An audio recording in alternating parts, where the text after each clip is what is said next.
Well, good evening, everybody. This was actually kind of a surprise offer that John made a few months back to ask if I could come and talk to you guys, and I'd be glad to do this. And the reason is because I think education and just talking is the best thing we can do as beekeepers and share information through whatever formats you happen to use. Mike, remember you from a long time ago? You may remember me when I was a new beekeeper asking some silly questions, and you were patient enough to answer my questions when I was brand new, about 15 years ago now. Yeah, so you sold me some lids and some woodwork when you had the shop over there, and now I see over there Murray Hill, pretty close to where my daughter lives.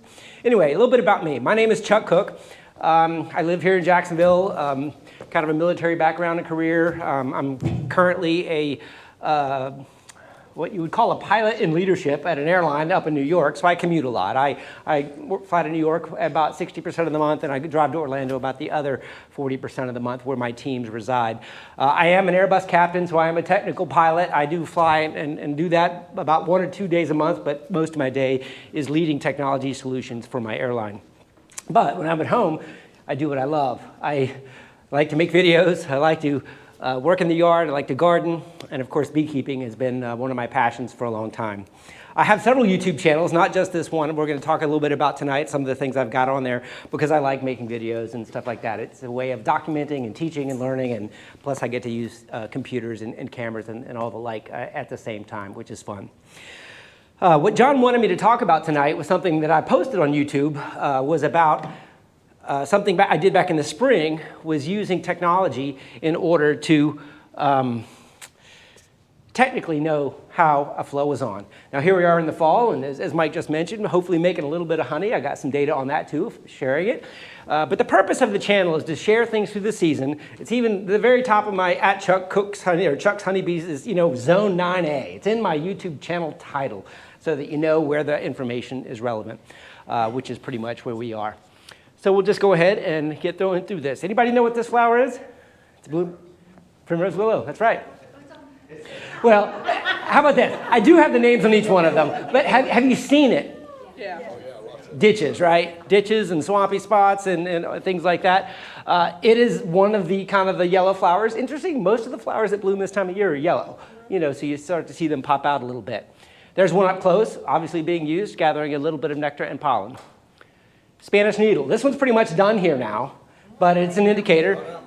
I mean, it's there, but if you go in it, you see there's a lot of the seeds that are falling. And normally when they've got the pods and the seeds, it probably at least is over halfway done. I'm still seeing buds on it. Yeah, it is still blooming, but when I say it's almost done, it's on its curve down. The seed pods are out, and it's been out there, and it's got a long season. But this is obviously another weed. We all know it because it gets on our pants, and we didn't even realize we got the seed pods on there. And there's a good color of pollen. I've got a color of pollen discussion. It's a thread I'm going to keep through here. Goldenrod, staple, right? Obviously this is in the ditches and the weeds. And these are the things when you're driving down, you're like, it's starting. But what I'm trying to point out here is some of these flowers have very specific seasons, and some of them stretch out a little bit. The primrose is a little bit early. You start seeing that, it's coming, but really the flow's not on yet. When I say the flow's not on, to me, what that means is they're bringing in more than they're consuming. Because in Florida, in these zones, they're always bringing in a certain amount of pollen and nectar based on gardens and things that are around, but are they storing more than they're consuming? And you can actually see the weight of a hive go up.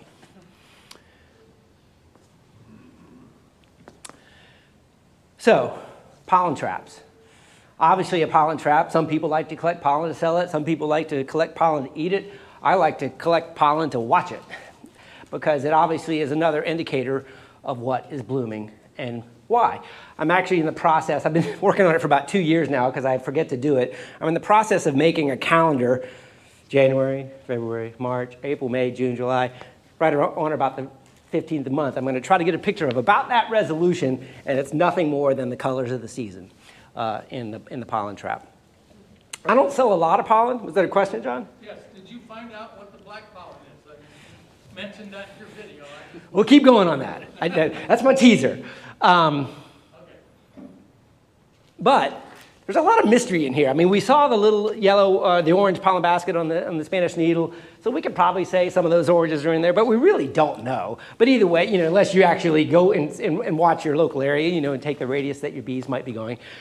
So pollen's another indicator of what is blooming, and if you know the pollens that are being collected from your nectar sources, you also have another visual indicator in your hive. Now you can watch your hive and take a video of it for a minute or two and just watch what's going in. You don't need a trap to do this. A trap is just another fun way of doing it.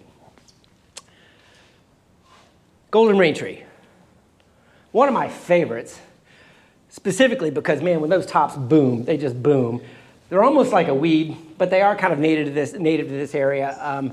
But they sprout up anywhere. But you seem to find them in areas where people don't tend to manage their trees. The wood is kind of soft. They don't last forever.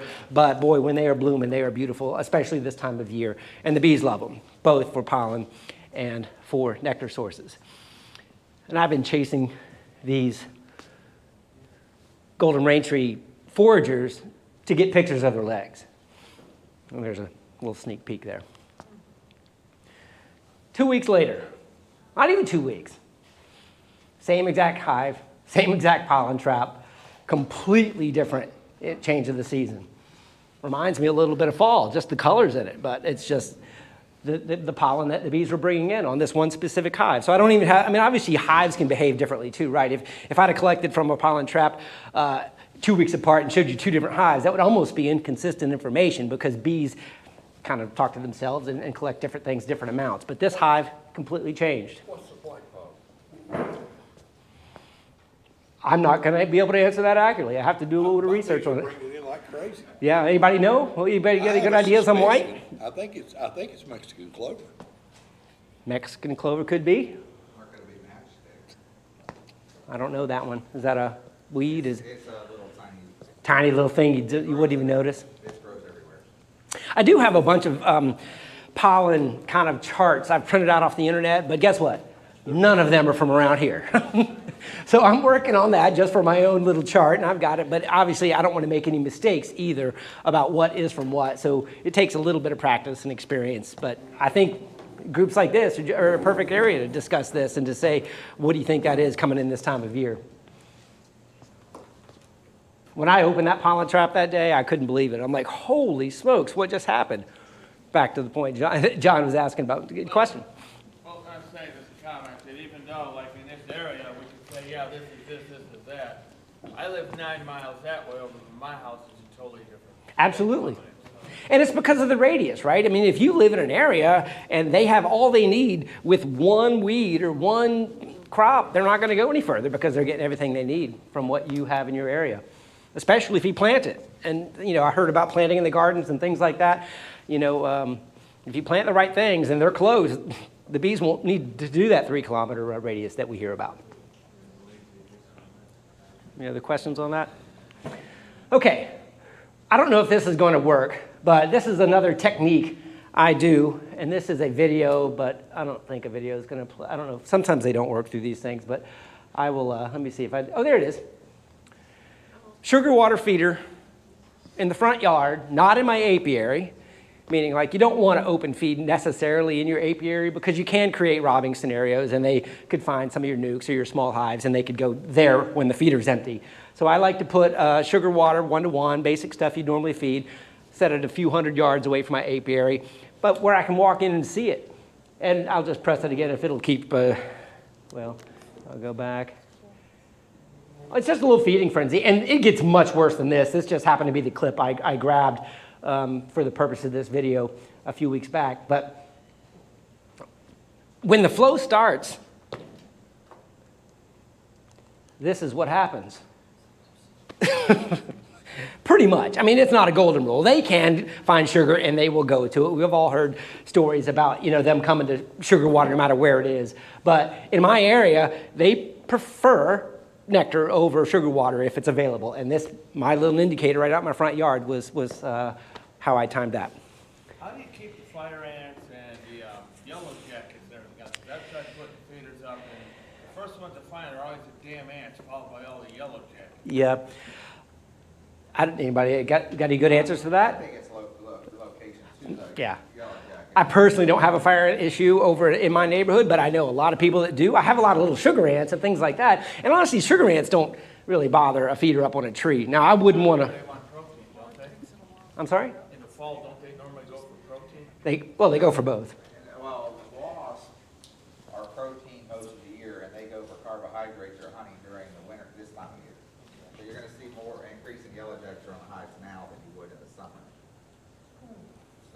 Yeah. It's just gonna be on here, how close you are to a hive that finds your. I mean, obviously, these are things that I've done, and in your own experience, you don't want to create any problems either. I think the first thing is don't put an open feeder near your apiary. You don't want robbing. They will rob weak hives during the dearth. But you know, you could do this with a tiny little jar too. It doesn't have to be a half-gallon jar like I have here. But another thing I do just to kind of, and this is what I would call more behavioral changes and indicators that you can physically see. I put mood changers on there because if you really get in tune with your bees, and I noticed this on September 30th in my neighborhood, their mood changed. And when I say the mood, the bees in my apiary. My lawn man noticed. He was like, whoa, wait a second. They're in a different mood right now, and they're buzzing. You walk out early in the morning, and they're doing this, whereas they might, a few weeks ago, just kind of been hanging out on the edge of a hive. It's subtle. It's kind of like the day you learn what the alarm pheromone smells like as a beekeeper. You're sort of like, oh, that's what that is. Same thing with mood changes. You just kind of start to get in tune with your bees, and you recognize their behavior and say, I'm not sure why, but that's different today. And when you look back 2 weeks ago, you might be, that's what it was. And you write that down, and you keep that mental note, and you say, that's perhaps what we were noticing there. Okay, technology in the apiary. This is what you guys really asked me to talk about. And I have spent more money than I probably should on this sort of equipment, but it scratches an itch, and I like to play with it, and I'm letting the people that watch the YouTube channel benefit from the data that are in the area and saying, hey, tell us a little bit more about it. You can see this is just a picture of a couple of hives in my apiary, and these have a couple scales underneath them, and I'll show you a little bit more about what they look like, just so you have the information should you want to play to it. Labeling your hives, numbering system, things like that. Data is important to keep track of records and knowing what data you're looking at for what hive. Would you point out the scale? I can, but I have a slide that's going to refer to it. This is more of an image for the slide. Okay, so this is straight off of the Broodminder's website. That's one of their hives. This is not about the hive. It's about that scale underneath the front. There's several different types. This is the, I'm not even going to say the cheapest, the least expensive of the ones they sell. Cheap isn't the right word. But it's a system to where it's weighing half the hive, and it has a pivot point in the back, and it's got a little chip in there that does the math that says, oh, I need to double what I'm sensing on the scale, and that's the current weight of the hive. They talk over Bluetooth, over Wi-Fi.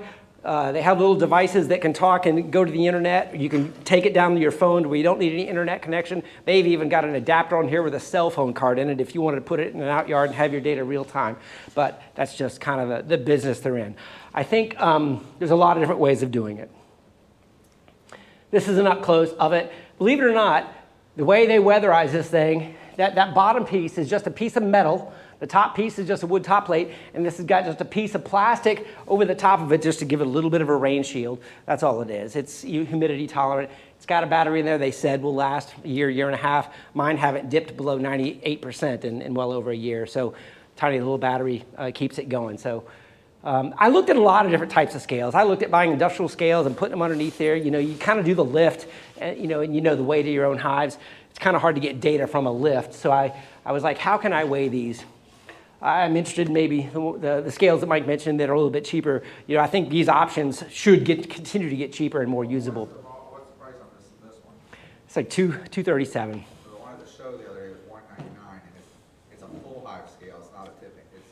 It's a whole platform. Yeah, I got a picture. I think it's the next one here. This is a picture of their sensor website, and this one on the DIY. See these 4 sensors right here? That actually is, and I built one of these out of that kit, so it's got 4 points, it's got 4 load sensors, and that computer that is in there just doesn't do the math. So they have the full scale also. These things in the upper left, I'm not really here to talk about those today, but those are the internal hive monitors for both humidity and temperature. And it measures the temperature inside the hive. You put them right in between the brood chambers, right on top of the cluster, or if you just got a single, then right on top of the cluster, and you can see the temperature of your brood. And with this data, the website that it connects to does give you a little bit of basic information saying the probable health of your hive. In Florida, our temperature goes up and down so much. If you don't have a double deep strong, just the internal fluctuations of the temperature look like something's wrong, but really it's just the humidity and temperature fluctuations in our area taking the hive temperatures up and down. But more data than you'd really know what to do with. And this upper right thing, I'll show you, I have one on my hive too. I don't even know what this thing is for yet, but it's a radar.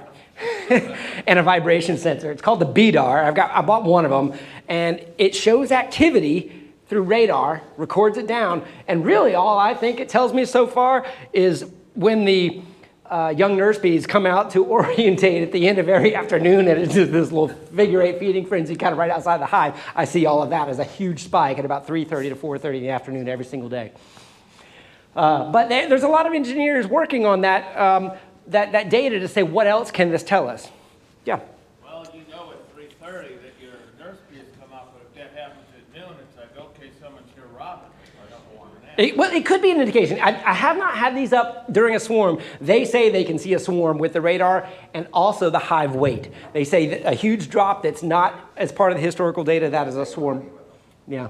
They take it out and they don't come back. So it'll almost be like you took a super off, I think is what it'll look like in the data. So there are some prices on here. Like I said, I'm not trying to say this is within everyone's price range, but if you're into this sort of thing, this is about what it costs to play with these and to get them hooked up. The hooking it up part, I can't say is complicated. It is very, very simple. If you can download a phone app, if you can connect to Bluetooth on something like you might at home or to your car, that's the complexity of actually getting it up and running. Building this DIY kit down here was a little bit more complicated. It required some carpentry skills, things like that, to build a scale and get the holes drilled out so that the bolts didn't go into the stand and things like that.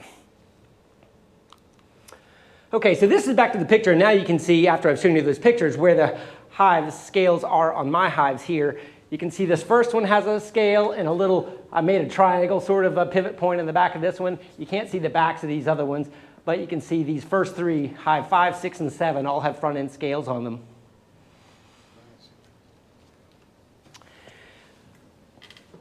Any questions or thoughts on that? All right. So then, once you get these data up here, this is kind of where you get to see your data. It's a website. It's called Brewminder. It's, basically you create a login and tell your data to go there.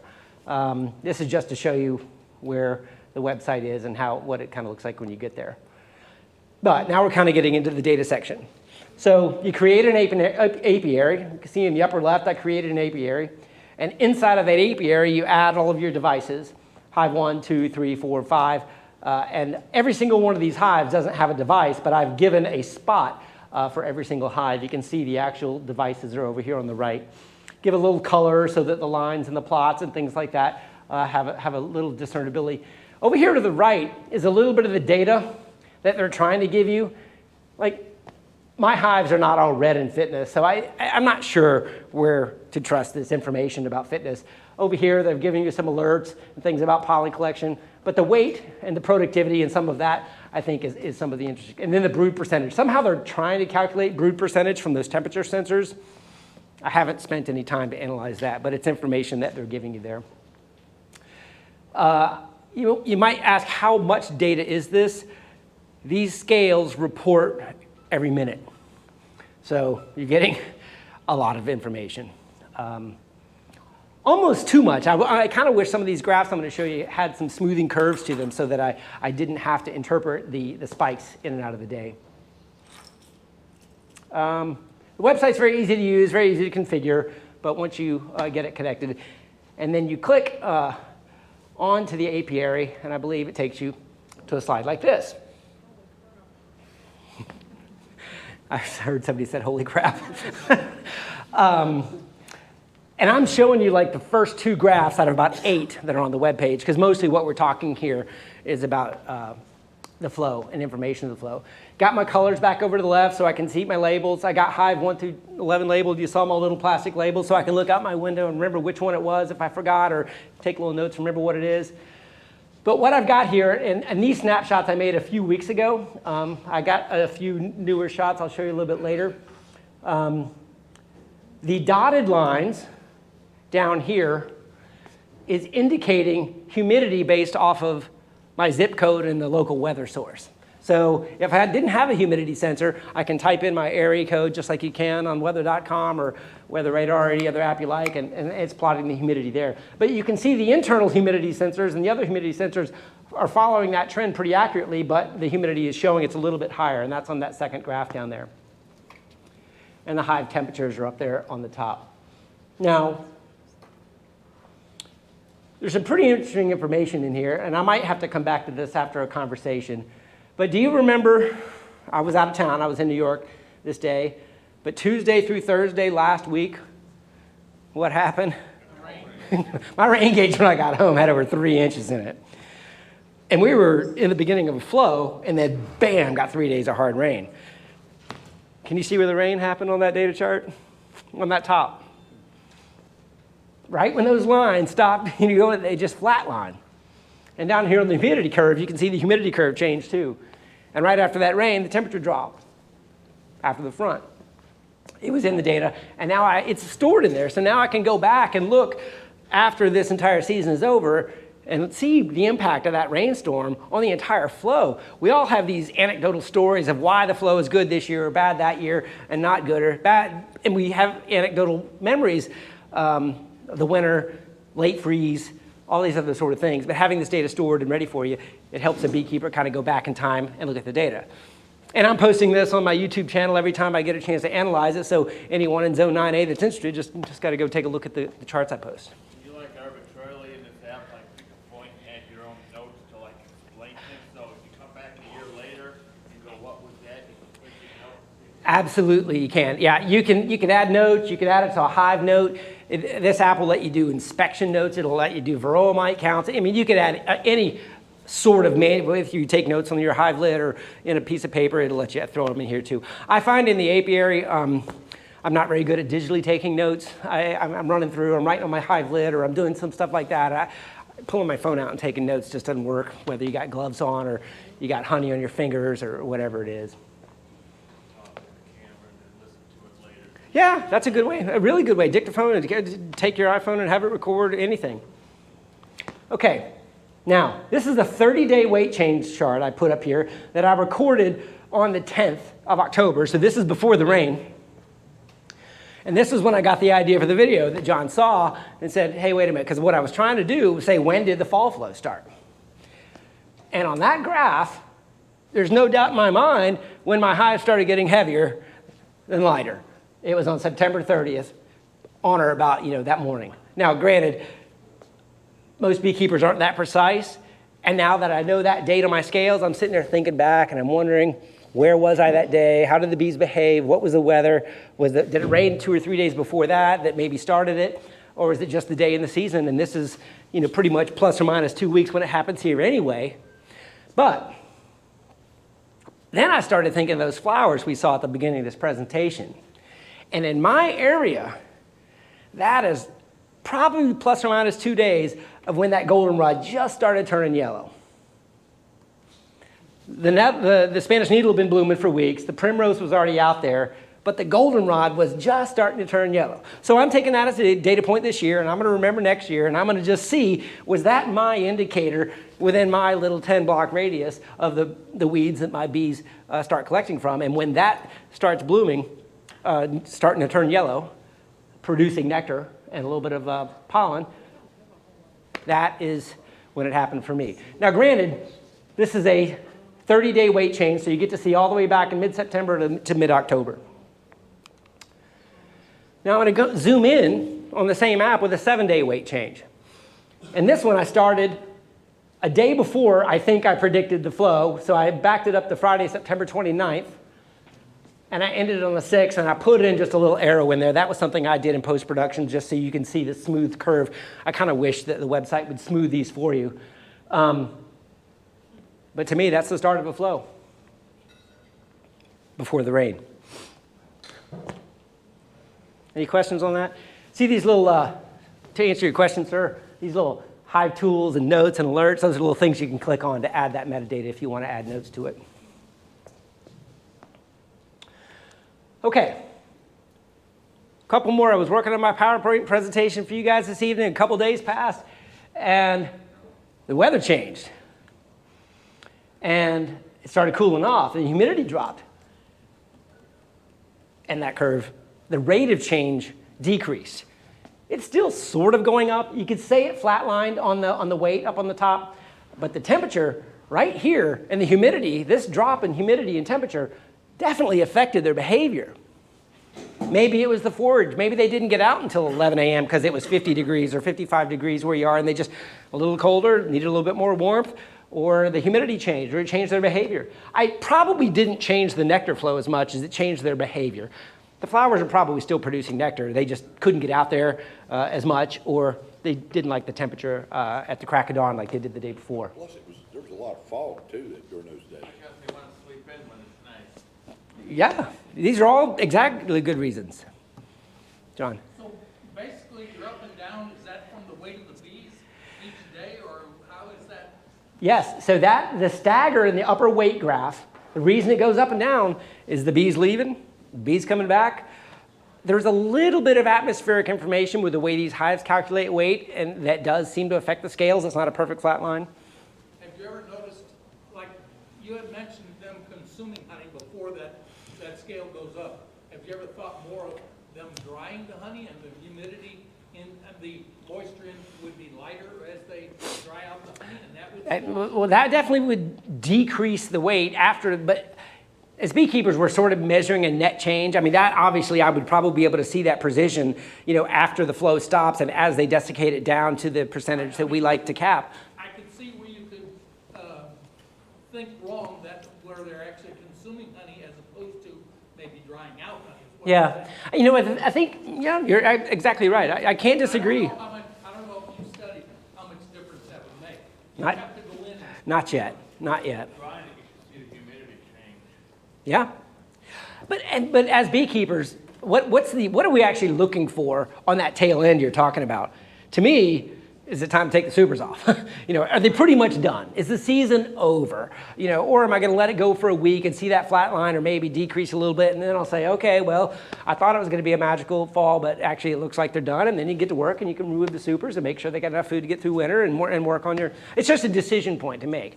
So I think that when the flow ends will be another graph I'll probably talk about here, you know, at the end of the season to say, well, in hindsight, it ended right here, or it flatlined and just slowly started to go down to maybe they're getting rid of the water or they're just starting to consume it again.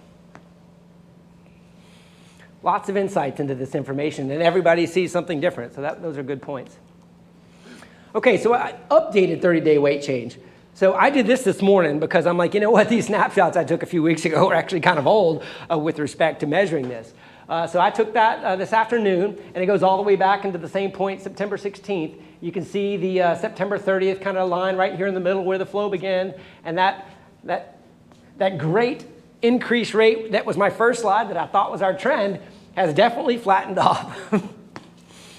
And then you see that little weight change where they didn't leave the hive, and they're just flatlining on a rainy day, rainy week, foggy week, to your point. Maybe they're just staying inside.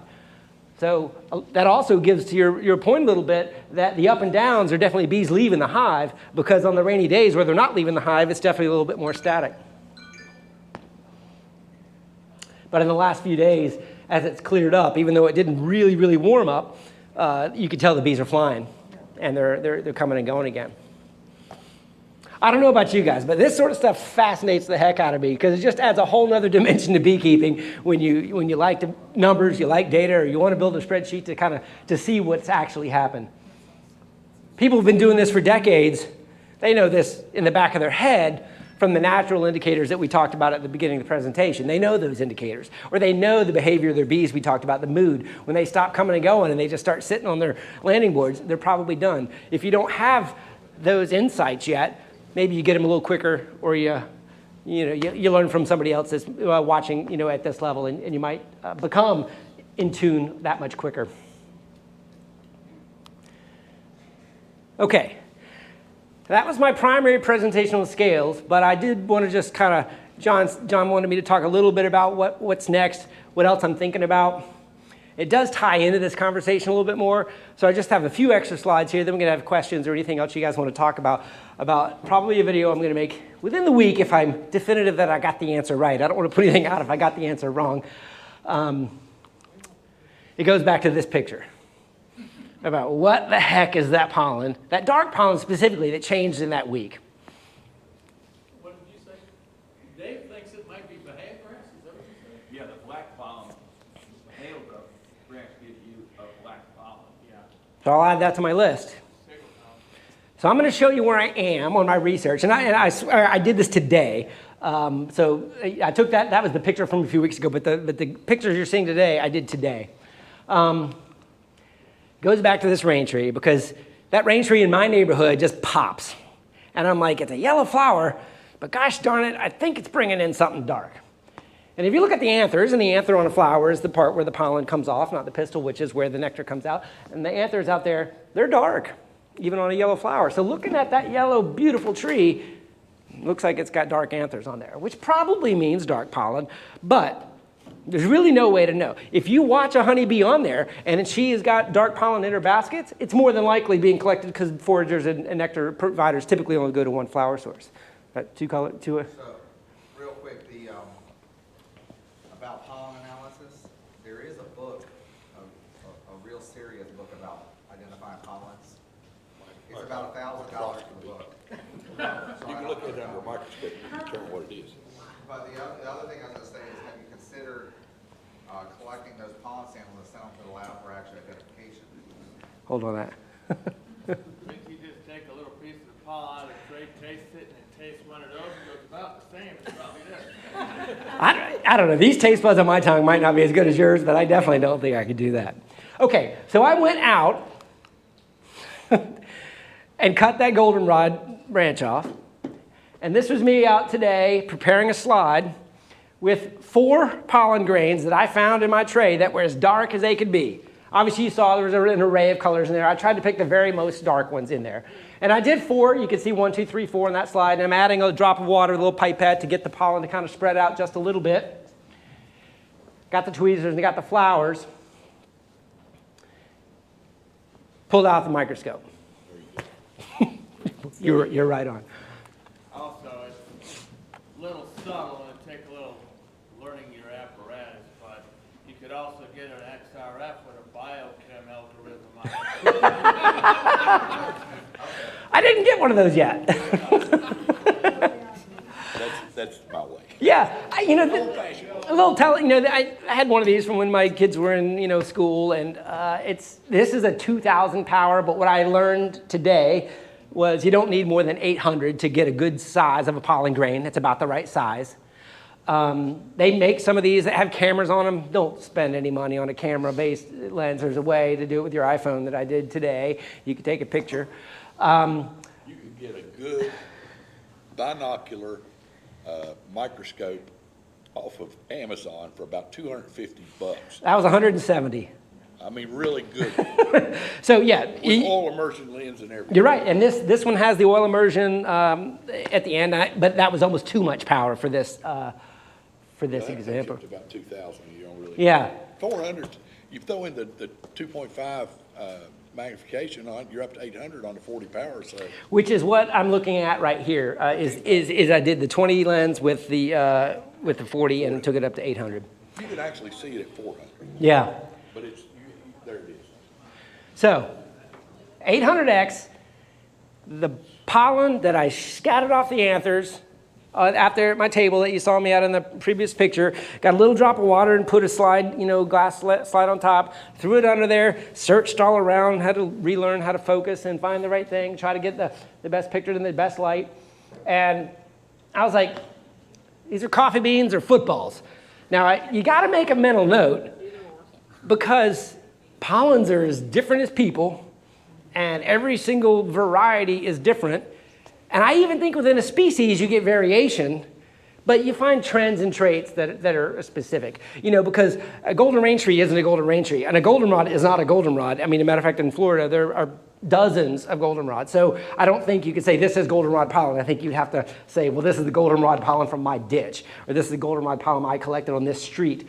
But you would probably find that all goldenrod pollens have a specific look. This just happens to be the rain tree blossom at 800X that I took with my iPhone. And the way I did that is I got it focused up with my eyeballs, and I just took my iPhone out, and it takes a little bit and you kind of get the setting, and you just hold it and bam, take a picture right through the eyepiece. Didn't do anything more than that. And that's how well it came out. So then I started getting some pictures from those pollen granules I pulled from my trap. I did an array of 4. And I'm like, wow, those look like coffee beans or footballs. A little bit tighter packed because that's the way she had them in her basket when she brought them back. She had them all gathered up. But you look over here, these anthers, when I got zoomed in anthers, these anthers, had 50, 60 grains on it. They were so tiny. But look what all she brought back. It just blew my mind how many of those tiny little goldenrod flowers she must have had to visit to get that, amount to fill up that little pollen basket. Now, does that look like the same pollen to you? No. Well, she chewed it up, so it got bee spit. Well, but that could be right. Because I'm looking at the genetics that you're seeing right in the center. Yeah. That looks very similar. It could be. Bars. It could be. But for me to say this is goldenrod versus the one that looked a little bit more like goldenrod, I'm starting to go, well, when I went back into that trap, I just picked the darkest ones I could. Now I'm like, well, maybe there's another dark pollen out there that's coming in addition, and maybe it's the Bahia grass or maybe it's something else. But I'm like, to see this look so different from that on the exact same slide, just from two different granules that I picked out of the trap together, I think I've got another dark one that I don't know. But I'm comfortable saying that is closer to the rain tree. Yeah. I'm seeing some six-sided stuff in there on the right. See that? So this also could be contamination too, right? I didn't go in there with my lab and my gloves, and I used tweezers, and the same tweezers picked up pollen grains for both, and there could be contamination there for sure. And like I said, I did this today just so you guys could have some pictures of something I'm working on. If you really need to prevent contamination, obviously you probably have to be more careful and separate your tweezers and try to prevent that. But this is just backyard science. This isn't anything more than that. I'm not writing a paper on this or anything. But that is also at 800 times. And the other really good thing is pollen grains are not all the same size. So if you use the same magnification level, you can sort of do a size comparison also as a differentiator. But you got to remember something too. She could have visited more than one plant on that particular. She could. They typically, right, the pollens, they typically go to one. That's why they're kind of homogeneous in color, and the nectar always goes into a cell, typically of the same type. But she could have made a pit stop on the way. Who knows? They're biological creatures. They can do whatever they want. The hell they want to. Mike, how often do you see a black and a yellow pollen on one granule? You don't, Mike. So, Well, we can go back here and see if we see any. They're pretty homogeneous. But now you guys got me thinking about this white one now, so that was a good call out. I mean, there's not a whole lot in there, so it's not like I should drive around and go, what's blooming? It looks like that could be a garden flower in my neighborhood for all I know. I got white pollen coming in too. I Yeah. got hives in two different locations, and they're bringing in white pollen from both of them. So whatever it is, they love it. Yeah. Ginger and cardamom are blooming out too, so that can be work. What's that? My ginger is blooming, those little cones that come up. Yep, right. Well, I don't know how much time I have, but if you guys have not found my channel yet, you're more than welcome to come. I'm not, schlepping anything. I don't sell anything. It's just, if you look at Chuck's Honeybees on YouTube, you'll find my little mug on there. If you just search for Chuck Cook, you're probably going to find one of my other web channels that's a lot bigger than this one. But anyway, look for the Honeybee one if you're interested. but it's up and coming. Time, there is no time. Go ahead, sir. Suggestions for you, right now, a whole bunch of people just took pictures because they want to go there. You need to put like a little QR code Yeah. in there that has their link. That way, as soon as they get it, they got the instant. Yep, I should have done that. You're right. I do that on my honey stand on my front porch for my Venmo account, so my neighbors could just Venmo me for the honey or the pollen. Yes, sir. Yeah, watching your videos, I was wondering what Zone 9A is. It's in Jacksonville, 9A. What the heck is that? Is that Agriculture zone. It's a hardiness zone, and it's based on the average freezing temperatures in the season. And there's some, green grow days. There's a whole bunch of math, but they come up with these zones. And actually, in Jacksonville, over the last 15 years, our zone changed from Zone 8 to Zone 9A or 9B, I believe. We used to be an 8, but now we're a 9. So maybe that's global warming. on a website or something? Oh yeah, if you do hardiness zone and your zip code and your address, it'll tell you exactly where it is. And it's a band, much like southern Texas, Louisiana, Alabama, Jacksonville.